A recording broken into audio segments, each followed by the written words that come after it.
Hi, Big Bear 1946 here. You know, I've watched quite a few YouTube videos. Some of these were too dark, some were too quiet, some had a lot of stammering and stuttering, and some just didn't seem to get to the point. So I thought I'd give it a try and see if I can do any better. Well, today I'm going to do a video on the unboxing and mounting of the Dillon RL550B reloading machine. And by the way, Jeff and Joe, this one's for you. Well, here's the box that FedEx delivered yesterday. A little bit bigger box than I thought it would be, but it's in great shape. Let's unbox it and see what's inside. Well, this was what was inside the box as taken out from top to bottom. First, there's the Dillon instruction manual, then a bag with dispensing tips, primer magazine, and a couple of operating rods. Another bag with the primer early warning system, the handle assembly, the Dillon RL550B machine, the caliber conversion kit, the automatic powder system, spent primer cup, ejected cartridge chute bracket, the cartridge collection bin, hardware bag with some small parts, the large powder bar, the primer slide, and some Allen wrenches. Now let's mount this machine to the workbench. Choose a convenient location with adequate access to the machine on each side. I've chosen right about here. Using the machine as a template, put it on the bench and drill 1/4-inch holes completely through the bench top, so that later the machine can be secured with 1/4-inch nuts, bolts, and washers.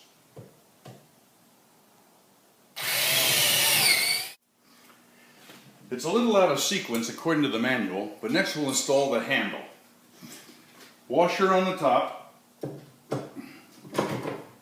and you'll notice there is a hole here which is useful in holding back on the handle while you tighten the nut below.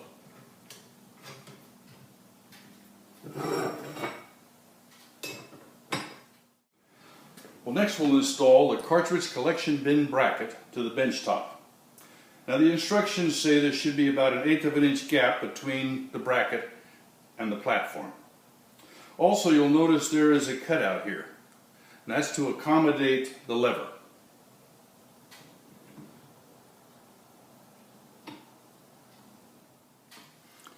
Here you can see a little better how the lever fits into the notch on the bracket when it is pushed forward.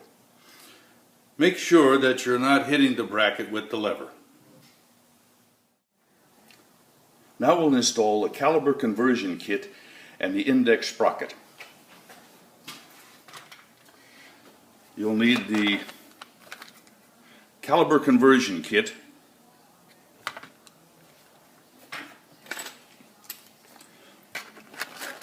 bag with small parts,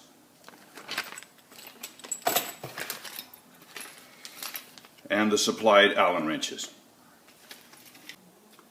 Next we install the index ball spring in this hole, and on top of that goes the index ball. Then we take the shell plate with this number upward and install it on top of there. Now we place the index sprocket on top of the shell plate, making sure that these 4 pins go in the 4 corresponding holes on the shell plate.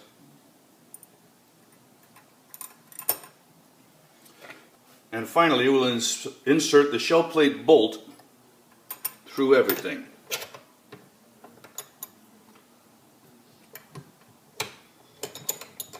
And tighten it down. When you've adjusted the sprocket to the proper tension, raise the platform.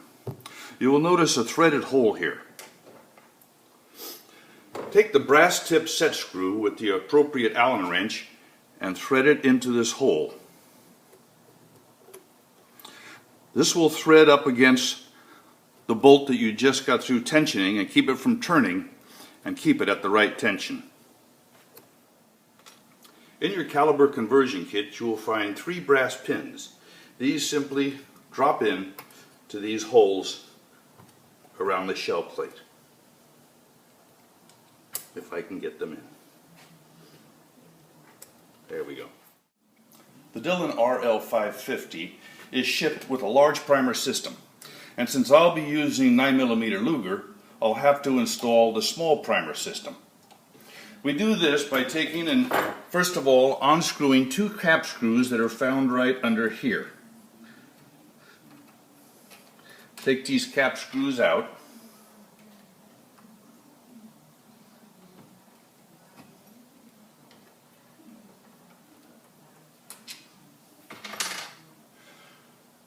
Raise the platform. Take off this spring. Remove the large primer system and install the small primer system. And this is done in the reverse order of what we did to take it apart. Before fully tightening the 2 cap screws underneath, slowly lower the platform and make sure that it fits inside properly. Next, we'll install this operating rod. It goes in the small hole here, swings down. We raise the platform slightly so that we can pull this rod past the bottom set of guides, and it sits between the bottom set and this set here, and takes and pulls the primer feeder backwards. Next, we'll unscrew this cap and take this out. This is the large primer magazine in red, and we'll exchange it for the small primer magazine, which has a blue tip. It also has an indexing spot on it, so that it goes in the right spot. Make sure you turn it so that that indexing is in the right spot, up, and it falls down that extra little bit.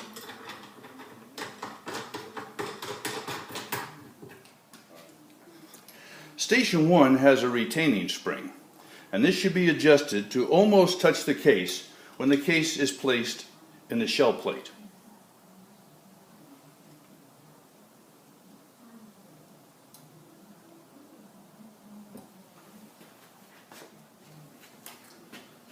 At this point, we should install the dies in the automatic powder system.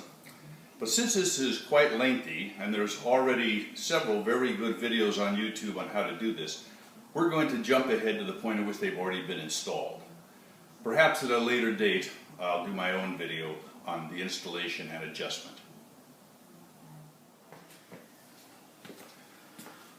Well, now that we've installed and adjusted all the die heads and the powder measure, just a few things left to do.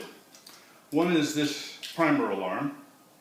Take the battery cover off, put the battery in, be sure it's working, put the cover back on. Now we'll take and just set it right on top here. Oops, there we go. Set it right on top, and there is a little screw right here to tighten down.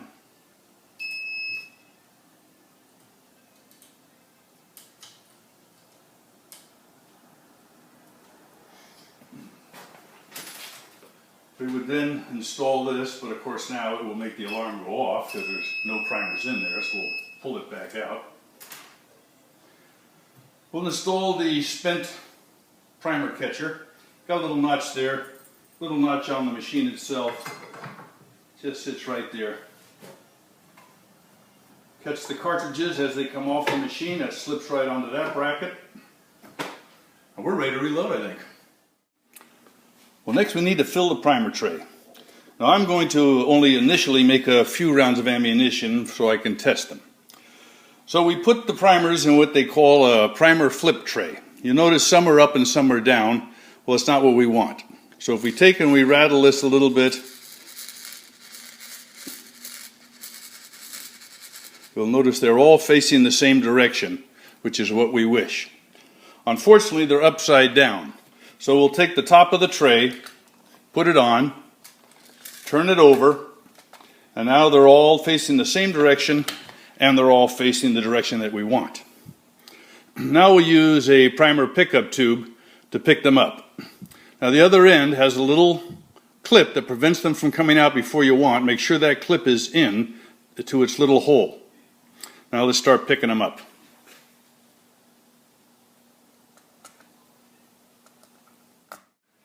Now we'll take this tube and we'll turn it upside down, place it in the primer feeder, and pull this clip out. The primer should feed down nicely. Now we'll replace the alarm and the follower. Well, now that everything's been installed and adjusted properly, let's make a few rounds of ammunition.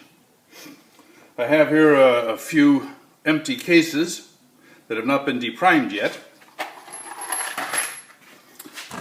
And we'll be putting in some copper-plated bullets. So the first thing we do is we put an empty case into station number 1. As we bring it up, it deprimes it and sizes the case.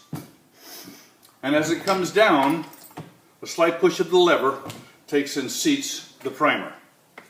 We switch them on to the next station, making sure to always add a shell in the first station.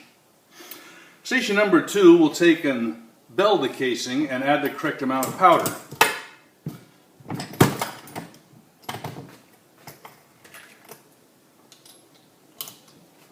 Station number 3 is where we put the bullet in. This will take and press the bullet in to the correct depth.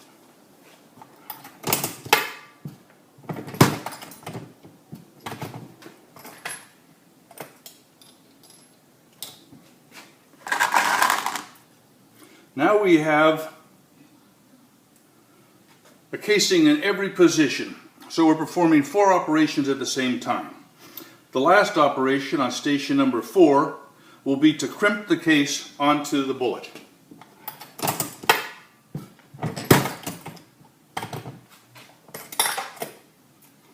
Now that we have a completed round of ammunition, we'll check it and make sure that everything is correct. We check its overall length. Right on the money. We check it where it's crimped. Once again, not bad. And then we'll check how deep the primer is seated. 3/1000. That's just right for me.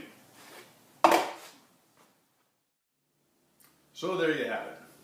Now, this was a little more difficult than I thought. And yes, I know I made many mistakes. But I enjoyed making it, and I hope you enjoyed watching it. Until next time, this is Big Bear 1946 saying so long.